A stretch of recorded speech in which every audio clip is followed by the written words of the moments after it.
Hi Flosstube, it is Helen D. I am back with the second part of the Mill Hill tutorial. Today I'm going to show you how I've been finishing off the backs of the ornaments.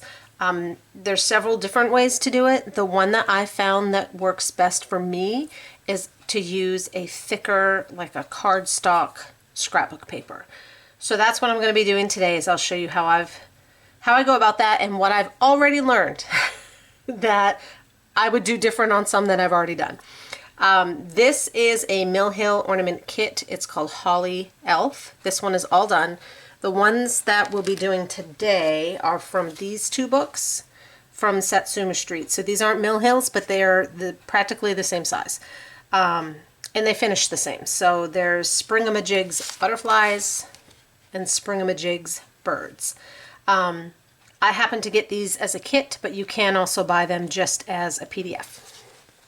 So I have them all stitched and I have them in various stages to try and make this as smooth as possible. So here's one. This one is all done. So this is kind of our finished product. So I have my stitching cut out. I used leftover threads to make a cording hanger.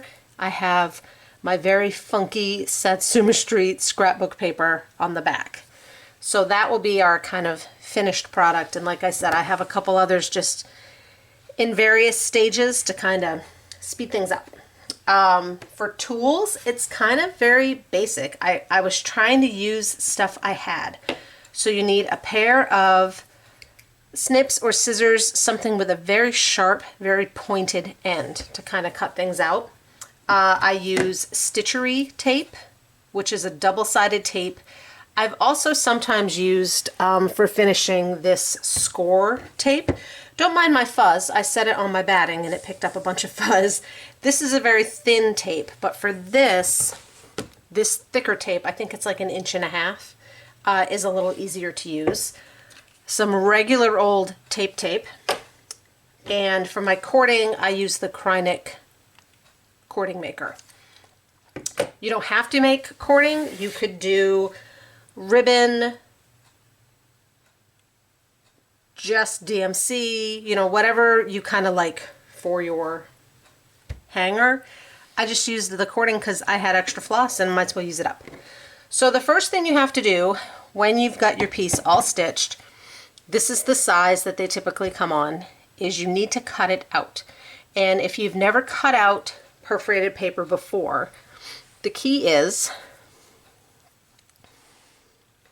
you need to cut your stitches are in one of the holes. So you don't want to cut into that and loosen up your stitches. So you want to leave a little gap, which you can kind of see better on here. See how I left that little edge so that all of my stitches are in there. One of the things I learned from doing the other ones, I cut out this elf.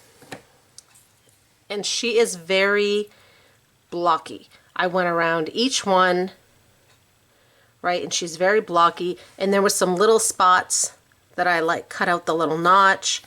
That makes it very difficult to fit your back on. So for these, I tried to do it a little smoother. So yes, I went straight across the bottom, but then when I went up the edge, I kind of went at an angle. So sometimes there might be like an extra hole. Up close, you're going to notice that. But far away, if it's hanging somewhere, you're really not. And by doing that, I was able to get kind of a smoother edge. So when I go to cut these out, the first thing I do is, as I'm going around, I just kind of cut some of the excess off. And I may not do this whole thing with you. We'll see how quick it goes. I have no idea. These are Fiskars. I've had them forever. I've had them so long they don't stay closed. They're broken. Like, I've probably had these 20 years. So I'm going to come down here to the hole below where my stitches are. And kind of, sometimes I can't even tell if I'm in that hole until I'm closer. I'm going to cut that first one all the way across. And once I get past where my stitches are, I'm just going to kind of cut, just get some of that out of there, right? Basically how I do this is I find an edge I go up to as close as I can, and then I just kind of keep trimming it up to get some of that excess away. Just to make it easier. Every time I do a swipe, there's a little less to do. So we'll go here.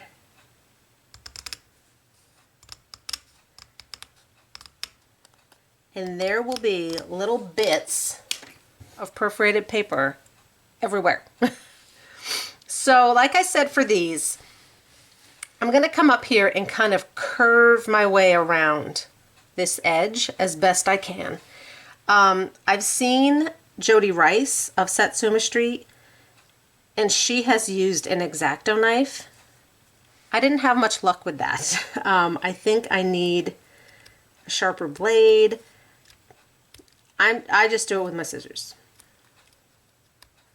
So again, I'm just going to I kind of curved around and then just cut some of the extra off so it's less I have to deal with. And I'll do the same up here. And I'm just making sure that I'm not cutting into any of my stitching holes. So these just take a little time. Take your time. You can always cut more. You can't cut less. And sometimes, like, I still have a little bit to go there, but I might come up here and do this angled piece. Just again, to get a little more off. I can kind of round off that corner a little and just start working my way around the whole thing. So the angled ones are a little easier. There's no curving. You can kind of go right down. I can make a cut right down this line, then cut some of that out.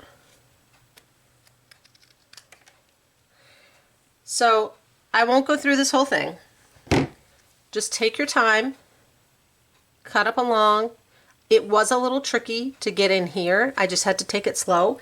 And on the butterfly, when I went in there, I decided, like I said on that elf where I had like a little notch that I cut out, I didn't cut as much out here. I could have cut more, but then I would have had a harder time matching my back up. So I left it. Kind of like here's a hole here. I left it because once the back is on, it will be less noticeable. Let me throw these bits away. Most of those made it in the trash.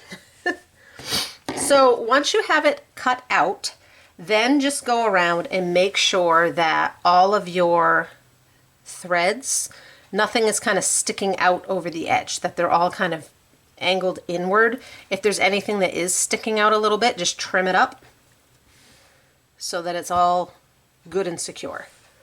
So now we're going to switch to this one, which is all cut and trimmed and ready to go.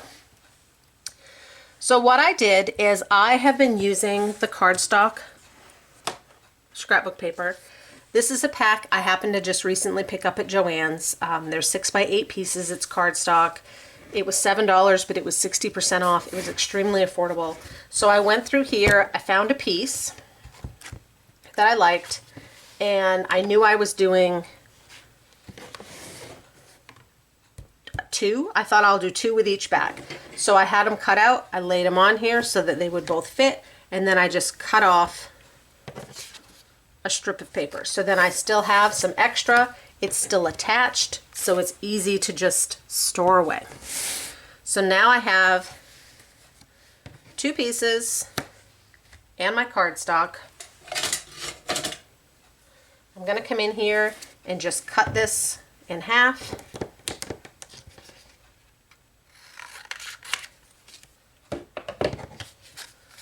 I have plenty for the back. So the way, I've tried some different ways on how to get this on there. I tried tracing.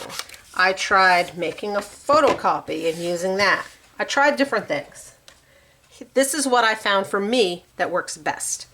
Some of the other options for backing: sticky felt, sticky foam that you can get at craft stores. Vonna Pfeiffer has a great tutorial on layering mat boards. that's too precise for me. I can't get them the same. So this is what I found. So I'm taking my backing, and I specifically picked something a little busy or solid, you know, that you won't notice if things aren't straight. There is no straight. I'm going to flip this over to the back side. Take my Stichery tape, and I'm basically going to make this a sticker. So I'm going to put a layer strip on.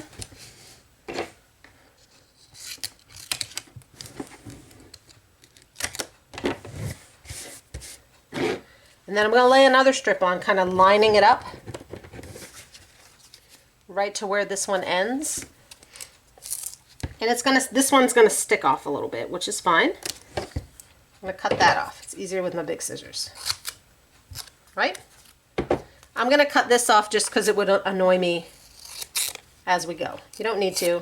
I just don't want to keep sticking it to myself. So we need this to be the back. And this is your sticky part. I take my regular tape, just a little piece, and I'm going to roll it up.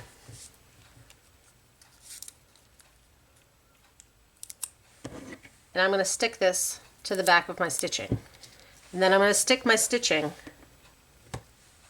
right on there to hold it in place. Instead of tracing and then cutting, I'm just going to hold it on here and cut around it. And again, this may not work for you. It's what I found that works the best. So I kind of do this the same way, where I'm going to go in and just start easing away that extra, in this case, paper. Now the reason I'm doing this with the backing still on, once you take that backing off, it sticks to everything. So it was sticking to my scissors, it was sticking, and it was not easy to work with. So by doing it this way, I could kind of get in here more easily and trim around. And again, sometimes I have to do this in stages. And take your time, there's no rush. I'm probably doing it a little faster than I normally would for tutorial purposes. So you're just going to snip away at all the little parts. Throw away your scraps.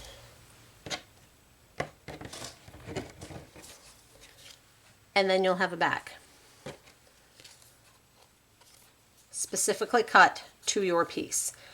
Once you've gotten it on there, there may be some little areas that you need to trim up, but for the most part, that's going to be the perfect backing for your piece. So now we'll move on to this one. So now you need to figure out, what do you want to do for a hanger? Some of the Mill Hill kits, they usually have enough beads that you could make a hanger with the beads and actually sew it right in, stitch it in with just your thread and then have the beads come up. You just need something that you can get to lay flat so that you won't notice a big bump, right? You don't want a big lump here where they connect, because then they won't stick well together. So you could use beads. That's very common. You could use any kind of ribbon or other kind of thread that you want to. I chose to do the cording. So how I did that is, when I get these kits, or if you're doing them yourself and kitting them up yourself, if it's a PDF, you're going to have extra threads. The threads I showed in the video where I kind of kitted them up, they came in a big piece, and then I folded that big piece in half and cut it. And then I got this length. This length of floss is about 19 inches, 18 to 19 inches. And it is all 6 strands of the DMC floss. So I went through, I happen to have 2 cards here because it was 2 different sets and they had different colors, though some were the same. And I looked and said, all right, well, what do I have extra of that will work? If I didn't have any extra of one, I had to go, one of them I didn't, I went and pulled my DMC and just pulled a strip. This one I went with the blues, this one I went with the pinks. So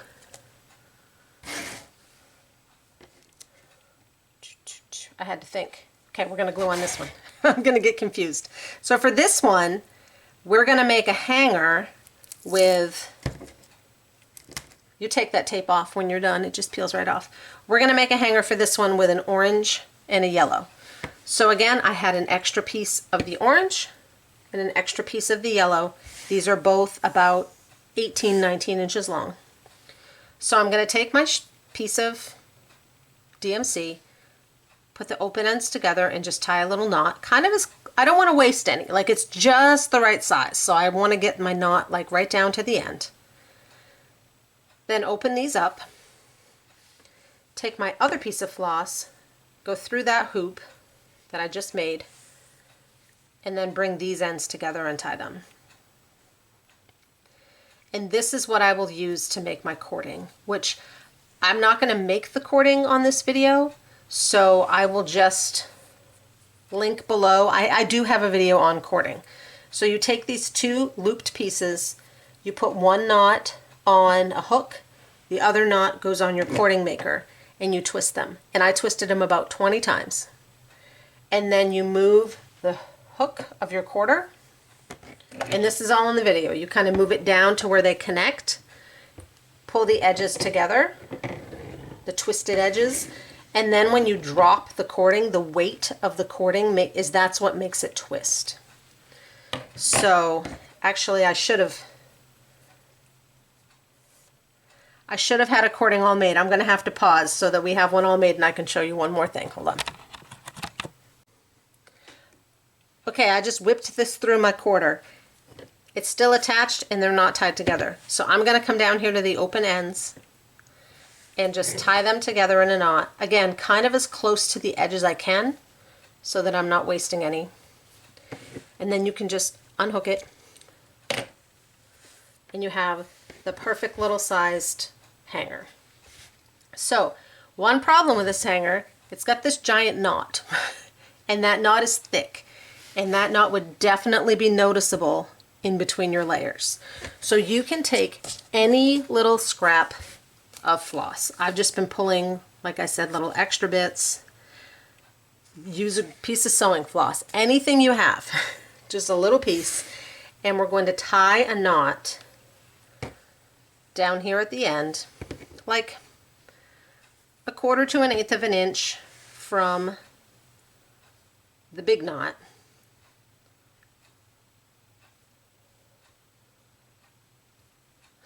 It's giving me a hard time. Okay, so I've got them through each other, so now I can just kind of move it up. I just want to leave enough room that I can cut that off. So it's probably like 1/4 of an inch. And I'm just going to tie it and then go through and tie it again. And what we're doing here is by tying off this end,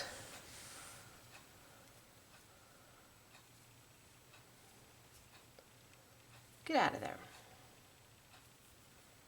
So now we've tied off that end and I can cut this knot off. And this knot that we just made will hold everything together. So I'm going to cut off the big knot and then I can just cut off these random bits from where I tied it. So now you can see you have a tied off end that's not going to unravel and it's flat. There's no bump there. We don't have to worry about this side because we twisted it together. There is no knot. So then you'll take your piece and kind of figure out where you want the hanger to go. On this bird, I went by the picture, which showed it kind of right above this yellow line, because sometimes they're not weighted. Like the center of the piece might not be where the weight of the ornament is, and you want it to hang straight. On the butterfly, what I decided to do was I didn't want it all clumped up here in the middle, so I just kind of spread it out. So on the back, I have a little bit on one side and a little bit on the other side. So that's what I'll do with this one. I am using the Aileen's glue. Mine needs a cleaning, so don't judge. So I'm just going to come in here and squeeze a little out, dab it where I want those edges to be.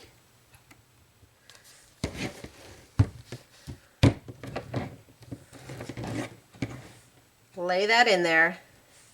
And you can kind of, like, if this was longer than you wanted, you could just put it a little further down in, or tie the knot so that it's a shorter hanger.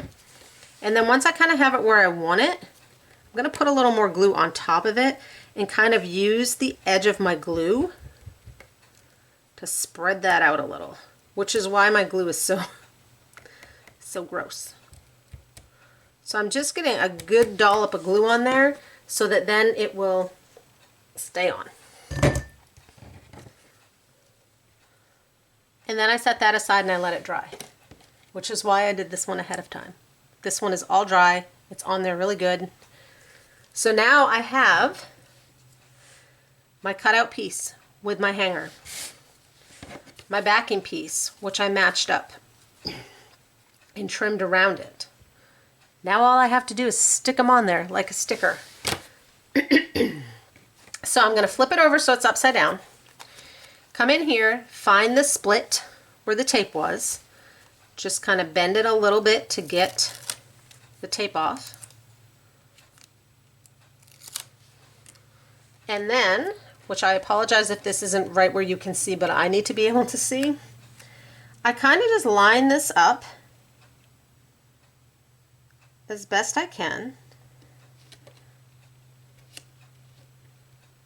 And like I said, it's not going to be perfection. What I found with these kits is they're not quite as polished of a look as like a pillow with cording and the whole 9 yards. They're a cute little ornament, and it's an easy finish if you're okay with it not being like perfection. So I stuck it on there, and once I kind of know that it's as good as I can get it, I'm going to really kind of start squeezing around the edges. I've got to be careful of the beads, but I want to get those sections to connect as much as possible, especially up here around the cording.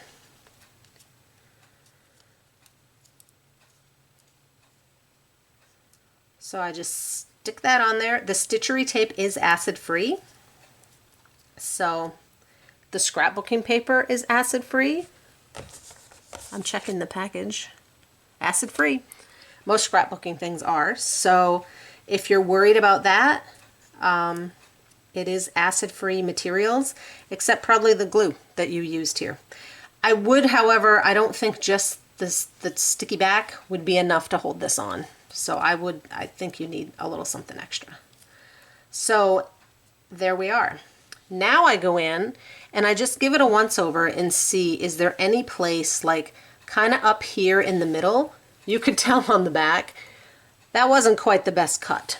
So if you want, now you can go in and kind of clean that up a little bit. And you may not want to. You might be like, I don't want to mess it up.